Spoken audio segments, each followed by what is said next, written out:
prosseguindo no estudo dos evangelhos. A última aula paramos na página 90. Estudamos o item 9, a parábola da vinha. E agora vamos ao item 10, a parábola da festa de casamento. Bom, vamos contextualizar o período do ministério de Jesus que nós estamos estudando. Faltam cerca de 3 dias para a morte de Jesus. Jesus está no templo, ok? E ele passou por um interrogatório. Interrogaram ele dizendo, com que autoridade fazes essas coisas? Então está agora um debate entre Jesus e as autoridades judaicas. Jesus respondeu, eu também vou lhes fazer uma pergunta. O batismo de João era do céu ou da terra, né? Jesus não queria responder aquela questão a eles. Então Jesus fez uma pergunta sabendo que eles não responderiam, então também Jesus não responderia. Depois Jesus falou 2 parábolas para eles, e agora vai falar, Jesus falou a parábola dos 2 filhos, a parábola dos lavradores maus, todos que eles estavam entendendo que era contra eles aquela parábola, ok? A parábola da vinha também, porque os judeus eram aqueles lavradores maus, né? E agora vem a parábola da festa de casamento. Então, Jesus sabe do plano deles para matá-lo, e Jesus está deixando isso bem claro através de parábolas. Então, Mateus capítulo 22, versículo 1 a 14,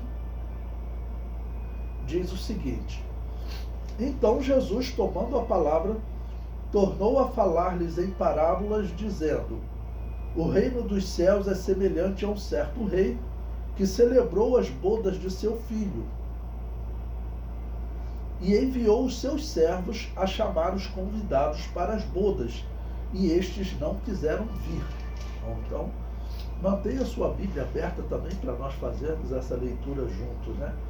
Bom, quando Jesus está falando aqui de reino dos céus, ele está comparando alguma coisa na terra ao plano da salvação. E é claro que os reis aqui na terra, eles reagem, né? Se eles chamam para uma festa e as pessoas não aceitam. E principalmente se eles fazem o que eles vão fazer agora a partir do versículo 4. Depois enviou outros servos, representando os profetas do Antigo Testamento, né?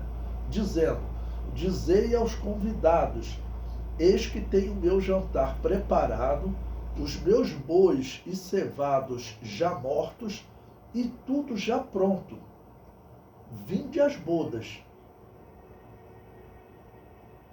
Porém, eles não fazendo caso, ou seja, os judeus não fizeram caso do chamado de Deus. Foram um para o seu campo e outro para o seu negócio. E os outros apoderaram-se dos servos e os ultrajaram e mataram. Falando que os judeus, no Antigo Testamento, eles mataram os profetas. E até João Batista, que nesse período do ministério de Jesus já morreu. As autoridades judaicas, eles ficaram contra João Batista. Eles ficaram contra João Batista.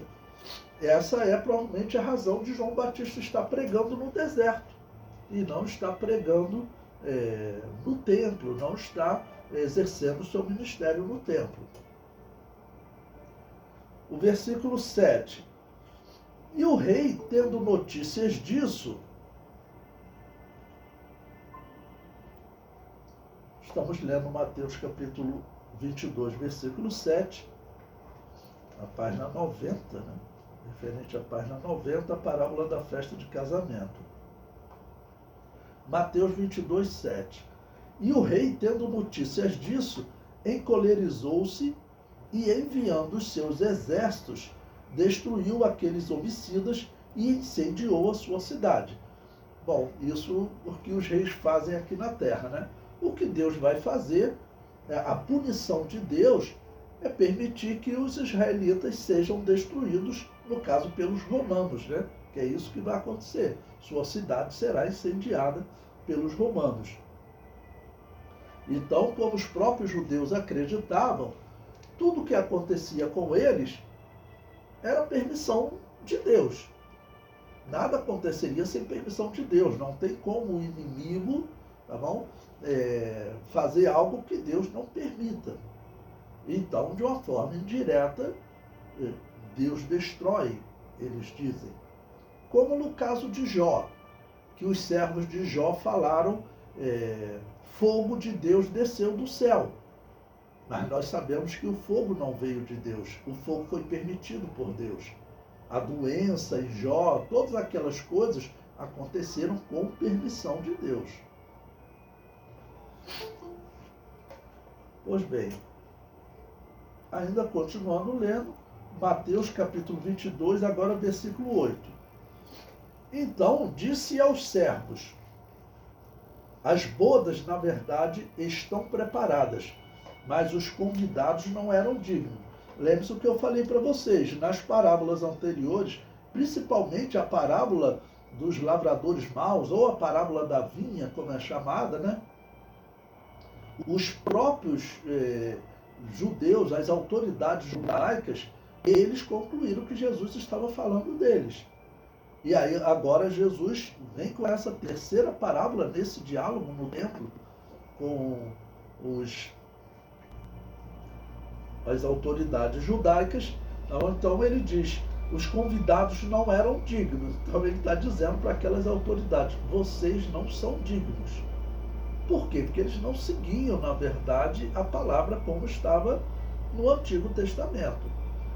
Mateus 22, 9. E depois as saídas dos caminhos e convidai para as bodas a todos os que encontrardes. E os servos, saindo pelos caminhos, ajuntaram todos quanto encontrarem, tanto maus como bons. E a festa nupcial ficou cheia de convidados.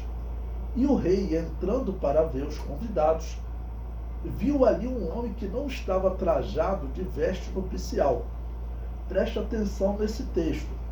Claramente o texto, ele nos fala do livre-arbítrio do homem. Porque o homem, todos estão sendo chamados para a igreja. Quantas pessoas entram para a igreja, mas realmente não mudam de vida, ok? Então, o rei, quando entra na festa, ele encontra alguém sem as vestes nupciais. Ou seja, olha, para participar da festa do rei, existem critérios. Vocês devem seguir esses critérios.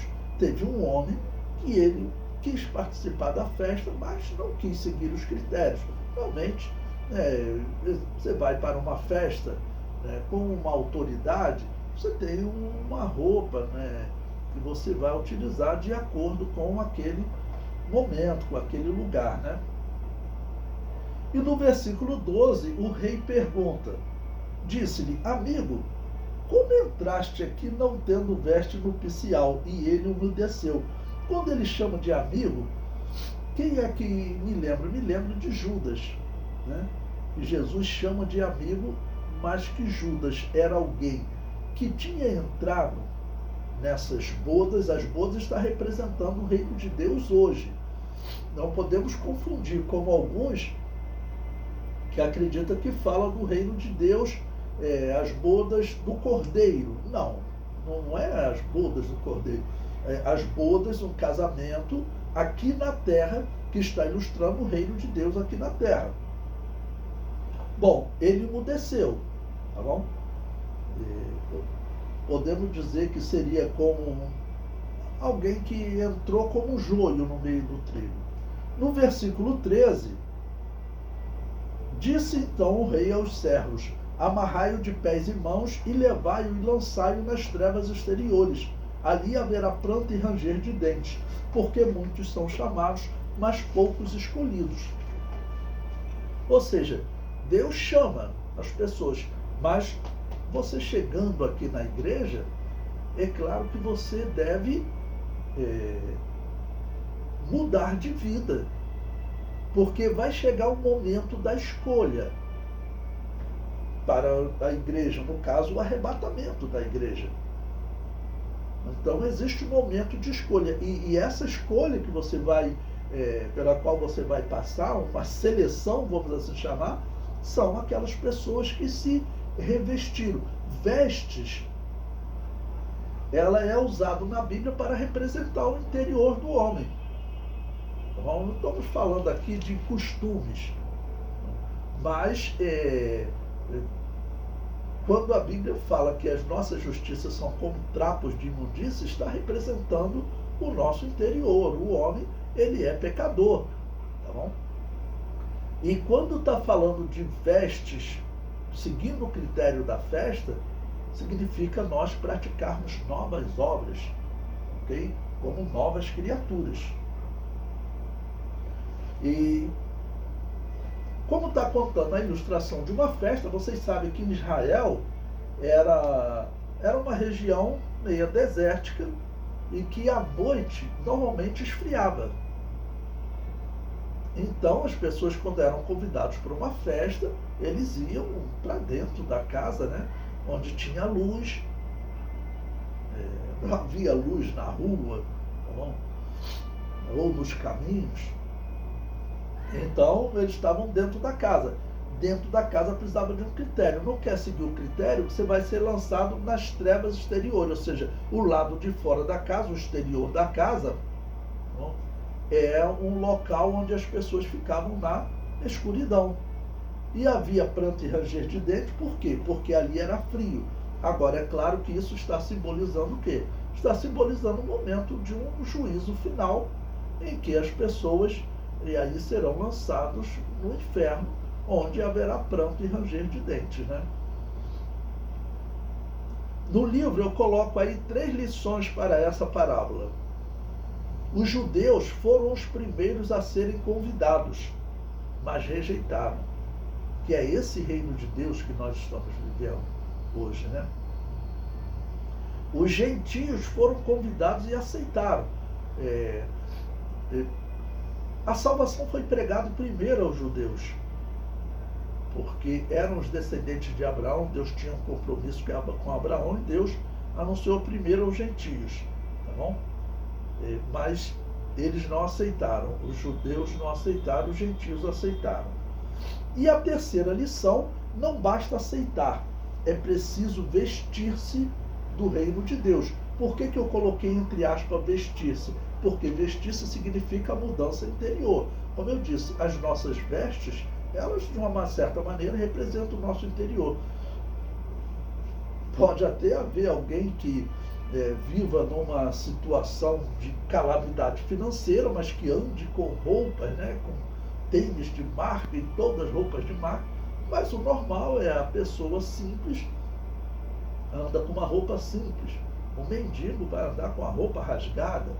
E a pessoa que tem uma condição financeira melhor, ela vai andar com umas vestes melhores. Tá bom? Então, a veste representa, em geral, a situação da pessoa. No caso aqui, espiritualmente, a situação espiritual de obediência à palavra de Deus. Ok?